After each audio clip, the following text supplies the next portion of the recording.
අයිබෝන් පුතේ අද අපිට ෆාස්ට් ට්‍රැක් පන්ති 2025 A level මාධ්‍ය මීඩියා ක්ලාස් එකේ අද අපිට මුලින්ම තියෙන්නේ විචාරශීලී ග්‍රාහකයා කියන කොටස අපි කළේ නැහැ කලින් නෝට් එකේ. ඒ විචාරශීලී ග්‍රාහකයා කියන කොටස තමයි අපිට මුලින්ම අද කරන්න තියෙන්නේ. බලන්න ඔයගලන්ගේ නෝට් එකේ විචාරශීලී ග්‍රාහකයා කියන කොටස. ඒ කියන්නේ මම දීලා තියෙන 6 වෙනි පාඩමේ දෙවෙනි නෝට් එකේ අගහරියේ තියෙන විචාරශීලී ග්‍රාහකයා. කියන පුතේ විචාරශීලී ග්‍රාහකයා කිව්වහම මම ඉතිසලත් ඔය ගැන කියලා තියෙනවා. මොකද්ද විචාරශීලී ග්‍රාහකයා නමින් අපි හඳුන්වන්නේ? ඒ කියන්නේ මාධ්‍යයක් මගින් ග්‍රාහක ගත වෙන. එහෙම නැත්නම් ග්‍රාහකයා වෙත එන සංදේශ විශ්ලේෂණය කරන්න, වගකීමෙන් යුක්තව පරිහරණය කරන්න ඒ ග්‍රාහකයාට යම්කිසි නිපුණතාවයක් තියෙනවා නම් ඒකට කියනවා විචාරශීලී ග්‍රාහකත්වය කියලා. මොකද්ද? දැන් මාධ්‍යයක් මගින් ළඟා වෙනවනේ යම්කිසි මාධ්‍ය සංදේශ ග්‍රාහකයා වෙත. ඒතර ග්‍රාහකයට පුළුවන්කමක් තියෙනවා නම් ඒ ලැබෙන සංදේශය විශ්ලේෂණය කරගන්න, ඒක වගකීමෙන් යුතුව පරිහරණය කරගන්න අන්නේ නිපුණතාවයට කියනවා මොකද්ද? විචාරශීලී ග්‍රාහකත්වය. නෝට් එකෙන් ෆලෝ කරගෙන යන්න. මාධ්‍ය වලින් ලැබෙන හැම තොරතුරක්ම හරිද? හැම රූපණයක්. ඒ කියන්නේ රූප වලින් එන හැම දෙයක්ම ඒවා නිර්මාණ. එහෙම නැත්නම් සකස් කරපු ඒවා. නිර්මාණ එහෙම නැත්නම් සකස් කරපු ඒවා. එතකොට ඒවා සත්‍ය වෙන්නත් පුළුවන්. ඒ කියන්නේ යථාර්ථය නියෝජනය කරන්නත් පුළුවන්. එහෙම නොකරන්නත් පුළුවන්. හැම එකකින්ම යථාර්ථය නියෝජනය කරනවා කියලා අපිට කියන්න පුළුවන් කමක් නැහැ.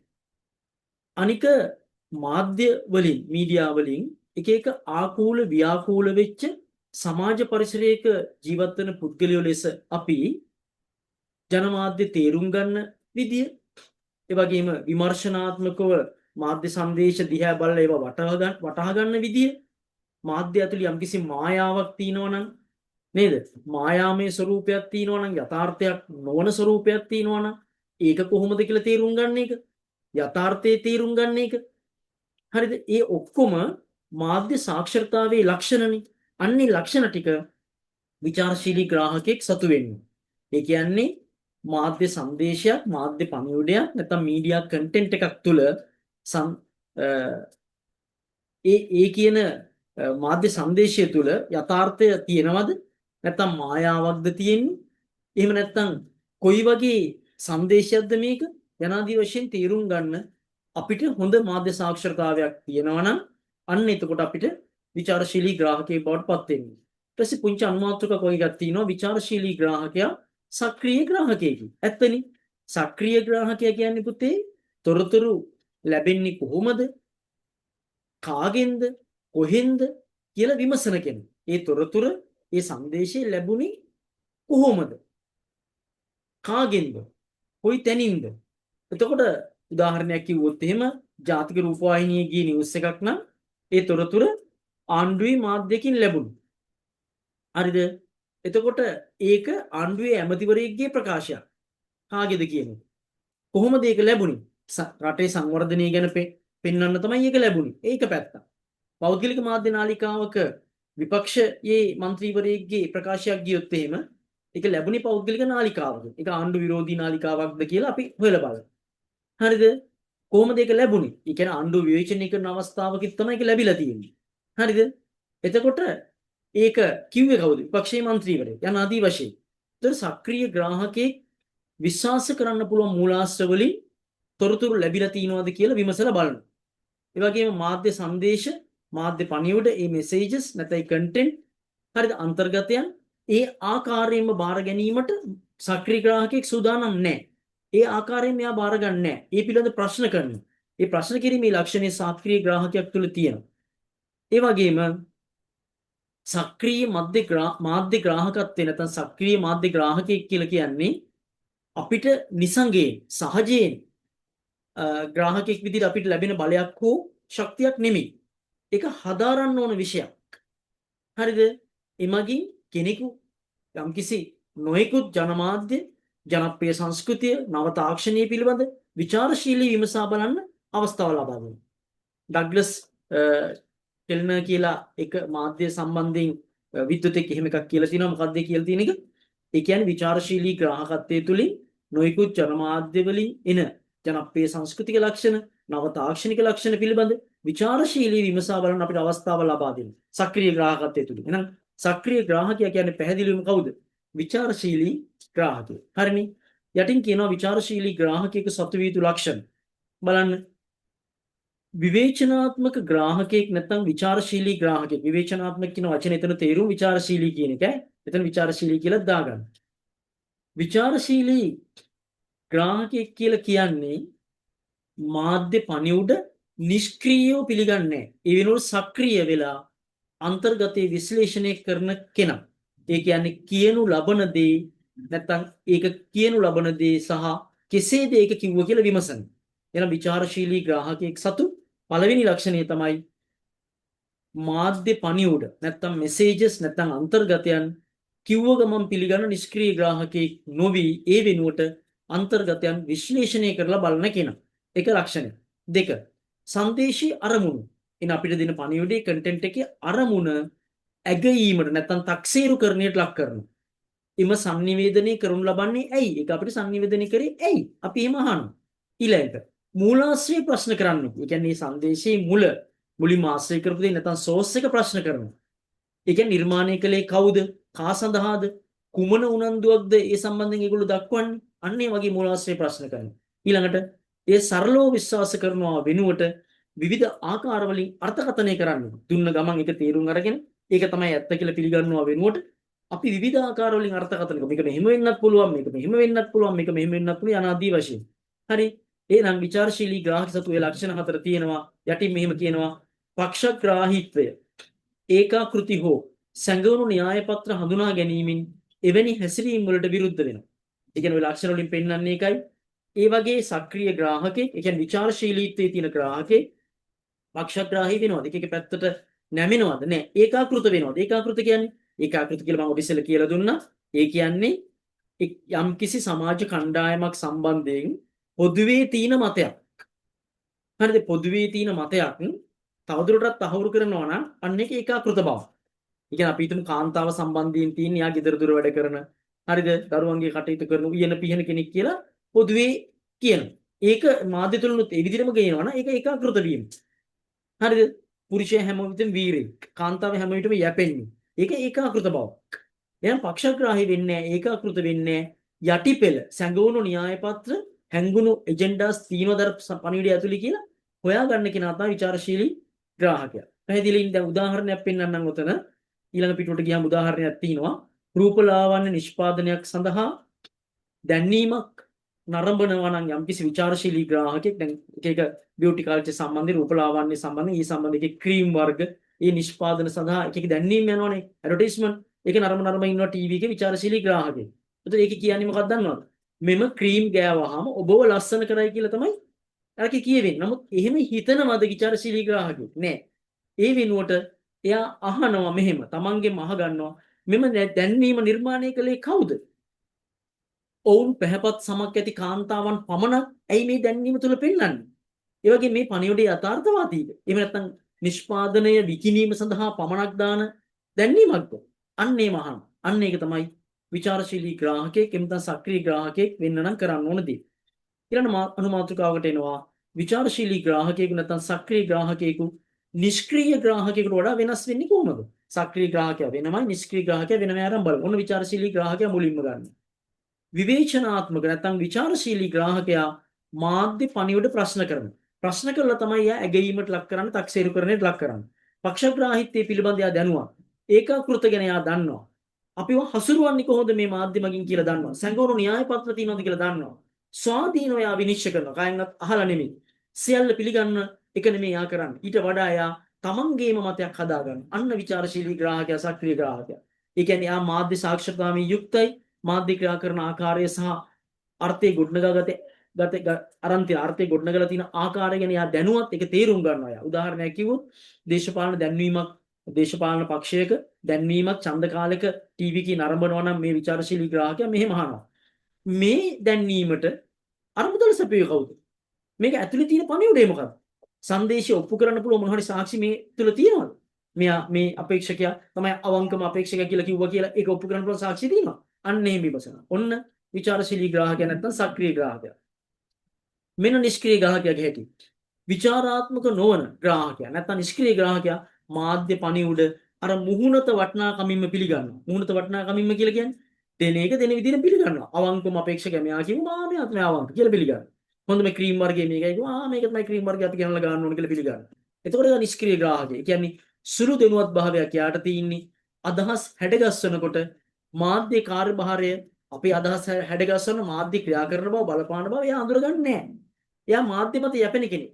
විවේචනයෙන් තොරයි, ਵਿਚාරයෙන් තොරයි. මාධ්‍ය ඉදිරිපත් කරන ප්‍රවණතා ට්‍රෙන්ඩ් ඒ අදහස් එයා අනුගමනය කරනවා. දැන් උදාහරණයක් ගත්තොත් ඊට දේශපාලන දැන්වීම ගත්තොත් එහෙම ඒ නර්මන නිෂ්ක්‍රීය නැත්නම් උදාසීන ග්‍රාහකයා නැත්නම් විචාරශීලී නොවන ග්‍රාහකයා අර ඡන්ද අපේක්ෂකයා විශ්වාසදායකම අපේක්ෂකයා කියලා පිළිගන්නවා. දැන්වීම පවසන හින්දා තමයි එයා පිළිගන්නේ. ඊළඟ අනුමාත්‍රිකාව මොකක්ද? විචාරශීලී ග්‍රාහකත්වයේ කෙරෙහි බලපාන සාධක. බලමු. විචාරශීලී ග්‍රාහකයෙක් වෙන්නේ නැත්නම් සක්‍රීය ග්‍රාහකයෙක් වෙන්න බලපාන සාධක තියෙනවා. 1. ජනමාධ්‍ය සහ එම ජනමාධ්‍යවල ග්‍රාහකයන් පිළිබඳව තොරතුරු ලබා ගැනීමෙන් එම තොරතුරු වලින් කෙරෙන බලපෑම පිළිබඳ හැදෑරීම. එන සක්‍රීය ග්‍රාහකයෙක් වෙන්න පුළුවන් අපිට ජනමාධ්‍ය ගැන අපි දැනගෙන ඉන්න. ඒ ජනමාධ්‍යවල දේවල් අහන බලන කියවන ග්‍රාහකයෝ කවුද කියලා අපිට දැනීමක් තියෙනවා. ඒ තොරතුරු වලින් අපි සන්නද්ධ නම් අපි විචාරශීලී ග්‍රාහකයෙක් වෙන්න පුළුවන්. දෙවෙනි ලක්ෂණය. ප්‍රධාන ජනමාධ්‍ය ටීවී රේඩියෝ පත්තර වෙන්න පුළුවන් ප්‍රධාන ජනමාධ්‍ය මගින් ලැබෙන තොරතුරු වගේම අපි යනවා විකල්ප ජනමාධ්‍ය වලට සෝෂල් මීඩියා වල තියෙනවට වෙන්න පුළුවන්. ඒවට ගිහිල්ලා ඒකේ තොරතුරුත් බලනවා. ඒතකොට ඒ වැදගත්කමත් අපි බලනවා. බලලා ඉවර වෙලා ඒවා හදාරනවා. මොන හරි අභියෝගයක් අපිට තියෙනවද? අර ප්‍රධාන මාධ්‍යෙන් කිව්වේගෙන මේ විකල්ප මාධ්‍ය වලින් කියවන්නේ මොකද්ද මේ ප්‍රශ්නේ කියලා අපිට චැලෙන්ජ් එකක් මෙතන තියෙනවා. අපි මේක තීරුම් ගන්න උත්සාහ කරනවා. අන්න දෙවෙනි ලක්ෂණය. 3. දැන් අපි ඔය බලන ප්‍රධාන ජනමාධ්‍ය අනිකුත් විකල්ප ජනමාධ්‍ය ඒවා බලලා ඒවා අනුසාරයෙන් අපගේම එහෙම නැත්නම් ග්‍රාහකයාගේම නිර්මාණශීලී බවක්. හරිද? ඒ කියන්නේ නොයෙකුත් ජනමාධ්‍යන්ට ලබා දීමේ අභියෝගය බාර ගන්නවා. අපිම අපේ අදහස ආපහු ජනමාධ්‍ය වෙත ලබා දීමේ අභියෝගයක් බාර ගන්නවා. අපිට යම්කිසි අදහසක් ඒ පත්‍රයට යවන්න පුළුවන් නම් ටීවී එකට කියන්න පුළුවන් නම් ප්‍රතිපෝෂණයක් දෙන්න පුළුවන් අපිම බාර ගන්නවා. ඕක කොහොම නෙමෙයි ඔයගොල්ලෝ මෙහෙම කිව්වට කියලා. හරිද? ඊළඟ ලක්ෂණය සක්‍රීය නැත්නම් විචාරශීලී ග්‍රාහකයා එහෙම මාධ්‍ය සාක්ෂරතාවයක් අපිට තියෙනවනම් මාධ්‍ය පිටුපස තියෙන නොයෙකුත් බලවේග සැඟවෙච්ච බලවේග ගැන අපිට දැනුමක් ලබා ගන්න පුළුවන්. ඊළඟ ලක්ෂණය ස්ත්‍රී පුරුෂ භාවය ගැන, ජාතිය ගැන, වර්ගය ගැන, කුලය ගැන, ලිංගිකත්වය වගේ දේවල් ගැන, වර්ණ භේදය ගැන ජනමාධ්‍ය මගින් ප්‍රතිනිර්මාණය කරන දේවල් අපි හොඳ හදාරනවා. හැම වෙලාවෙම ස්ත්‍රී පල්ලෙහාට දාලා පුරුෂ උස්සලා තියෙන එකක් නම් මේක අපි තේරුම් ගන්න. වර්ගවාදී නම් හැම වෙලාවෙම මැද පෙරදි කට්ටියට බටහිර ලෝකයේ ජනමාධ්‍ය විතින් ත්‍රස්තවාදියා කියනවනම් අපි ඒක තේරුම් ගන්න. කුලය ඇදලා ගන්නවනම් ලිංගික ප්‍රශ්න හරියාකාරව නිරූපණය කරන්නේ නැත්නම් අපි ඒව ගැන තේරුම් ගන්නවා.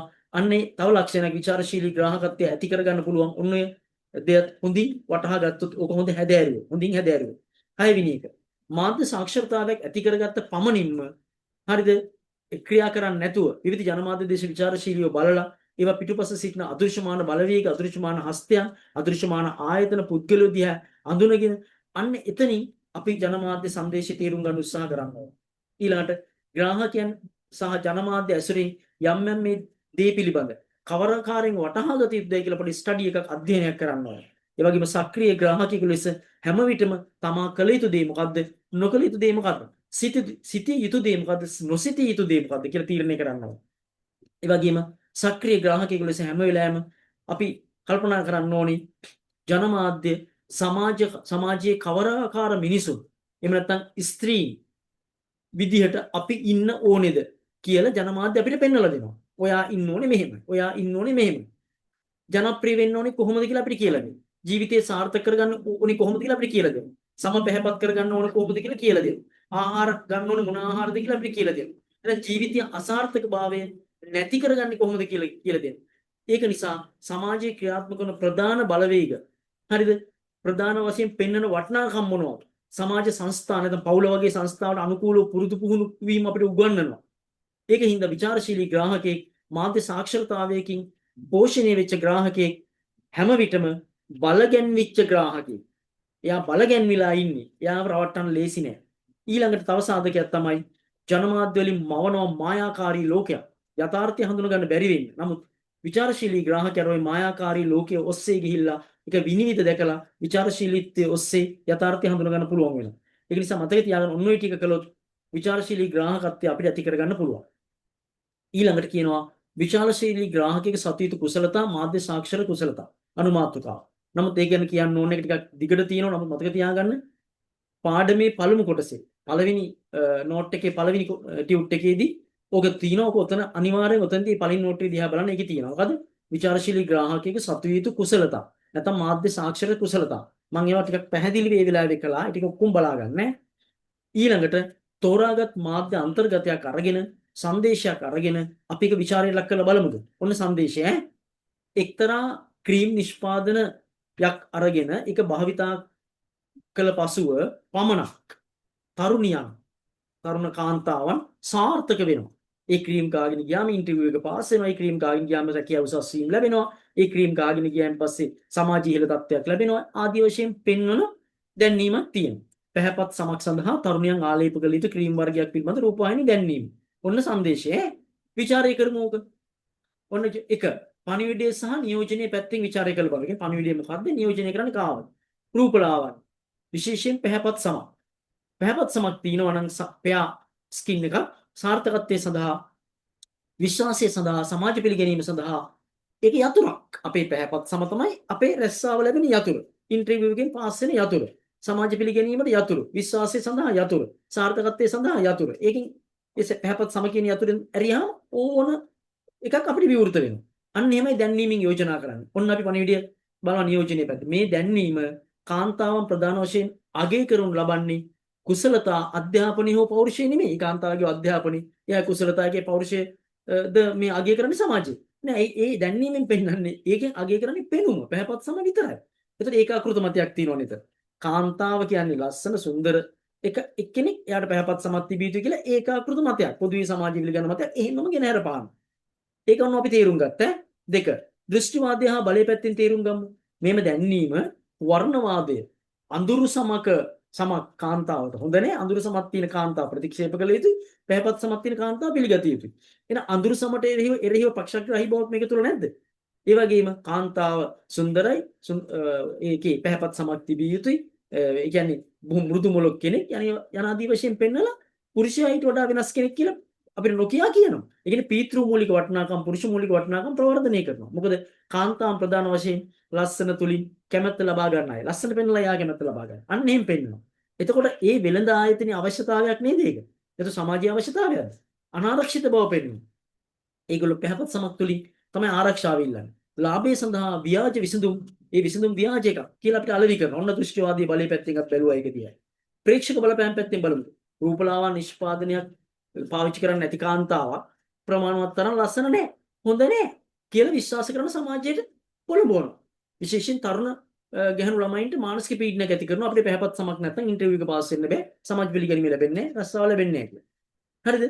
ඒ කියන්නේ ආත්ම අභිමානය අඩු කරලා ඒ කාන්තාවල් යාගේ තියෙන විශ්වාසය අඩු කරනවා. යාට තියෙන යාගෙන විශ්වාසය ආත්මාභිමානි හානි කර රූපලාවන්‍ය ප්‍රමිතීන් ප්‍රවර්ධනය කරනවා අපේ පැත්තට. හරි නේද? ඒ ප්‍රේක්ෂක බලපෑම් පැත්තෙන් බැලුවේ. ඒකේ පුතේ දෙවෙනි පීලී ගැහැණු ළමයින් කියන ගැහැණු කියන නුයන් හට වැදිලා නේ හදාගන්න. හතරවෙනි පැත්තක් බලන්න. මාධ්‍ය හා තාක්ෂණයේ පැත්තෙන් බලමුද? චිත්ත වේගී ආකර්ෂණය භාවිතා කරන්නේ මොකද්ද? ලස්සන කියන චිත්ත වේගී ආකර්ෂණය. ක්‍රීම් ආලේප කිරීමට පෙර මෙන්න අඳුරු සම පිළිගැනීම නැහැ. මෙන්න ක්‍රීම් ආලේප කරාට පස්සේ පැහැපත් සම හොඳ පිළිගැනීමක් තියෙනවා. අන්න චිත්ත වේගී ආකර්ෂණය පාවිච්චි කරනවා. දීප්තිමත් වර්ණ දාලා, සිනාමුසු මුහුණු දාලා, ධනාත්මක සංගීතයන් දාලා තමයි මේ ඇඩ් එක හදලා තියෙන්නේ. පැහැපත් සමත ඒක සම්බන්ධ කරනවා. සතුට සම්බන්ධ කරනවා. ඒක මායාවක්. ඒ නිසා මාධ්‍ය හා තාක්ෂණීය පැත්තෙනුත් අපි ඒක අඳුර ගන්නවා. විචාරාත්මක දෘෂ්ටි කෝණයේ පැත්තෙන් බලමු. විචාරාත්මක දෘෂ්ටි කෝණයේ පැත්තෙන් බලනකොට ස්ත්‍රීවාදී විචාරයේ පැත්තෙන් බලමු.